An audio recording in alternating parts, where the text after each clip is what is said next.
ګرانو افغانانو بالاخره کار مې نږدې کړی دی. مشخص د پښتنو دپاره پښتونس لیجسي لایبرري مې جوړه کړې ده چې د پښتنو ټولو قبالې دلته شته. د پښتنو د تاریخ قبالې، د پښتنو د ژبې قبالې، د پښتنو د ویاړونو، د ارزښتونو، د هر څه مشخص دا کتابتون د پښتون دپاره دی چې هر رقم نسخه د پښتون په ارتباط وغواړې دلته پیدا کوی شي. تر 6,000 نه 6,500 کاله پورې تاریخونه دلته په اثبات رسیږي او تاسو کولی شئ چې د اسنادو د پلوه دا کتابونه سره ډاونلوډ کړئ او ډېر اسانه به ډاونلوډ کړئ او ډېر شوی. مثلا دا کتاب دی الکساندر چې پښتنو سره مثلا راغلی والته بند پاتې شوی او دلته به د هر کتاب تشریح لیکلې ده چې موږ او تاسو ته څه ګټه لري. وړیا ډاونلوډ به وایې او هماغه کتاب ته به څه کوي مستقیم ننوځي. ویني اصلي نسخې عین شکل په سلګونه کتابونه سي. هر کتاب مثلا د پټانس ویني د پټانس 1550 بي سي یعنی 1550 کاله مخکې د میلاد تاسو ته افغانان پښتانه په سلګونو کتابونه دلته شته. خو زه به دا باید د خیره سره صحیح تشریح کوم چې هر کتاب بس دا ډېر په سختۍ موږ را پیدا کړه. دا نیکست پیج ده. نو دا باید داسې نه ده چې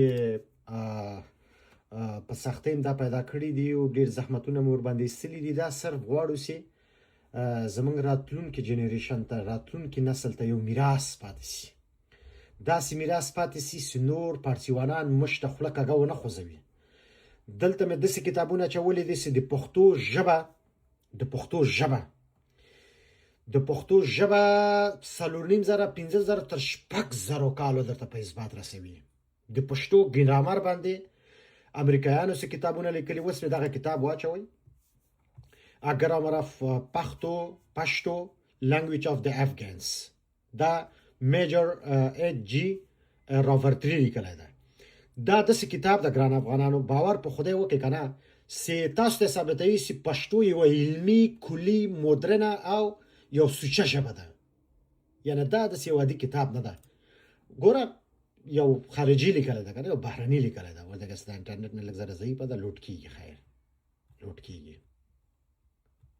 ودرېږه دی خو مخکې پاڼې دغه ده، دې ځای نه شروع کېږي. ګرامر افغان پښتونس ویني. ګوره دلته څخه شعر هم لیکلی.